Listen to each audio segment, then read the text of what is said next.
ഇന്ത്യയിൽ ഏറ്റവും കൂടുതൽ കടുവകളുള്ള 10 സ്റ്റേറ്റുകൾ നോക്കാം. നമ്പർ 10 രാജസ്ഥാൻ. 68 മുതൽ 88 കടുവകളാണ് രാജസ്ഥാനിൽ ഉള്ളത്. Number 9 west Bengal. 88 മുതൽ 103 കടുവകളാണ് വെസ്റ്റ് ബംഗാളിൽ ഉള്ളത്. നമ്പർ 8 ഉത്തർപ്രദേശ്. 175 മുതൽ 205 കടുവകളാണ് ഉത്തർപ്രദേശിൽ ഉള്ളത്. നമ്പർ 7 കേരളം.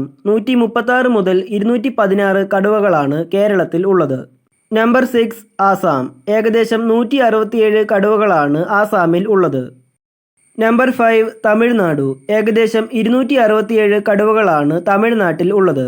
നമ്പർ 4 മഹാരാഷ്ട്ര. 312 കടുവകളാണ് മഹാരാഷ്ട്രയിൽ ഉള്ളത്. നമ്പർ 3 ഉത്തരാഖണ്ഡ്. 442 കടുവകളാണ് ഉത്തരാഖണ്ഡിൽ ഉള്ളത്. നമ്പർ 2 കർണാടക. 524 കടുവകളാണ് കർണാടകയിൽ ഉള്ളത്. നമ്പർ 1 മധ്യപ്രദേശ്. 528 കടുവകളാണ് മധ്യപ്രദേശിൽ ഉള്ളത്.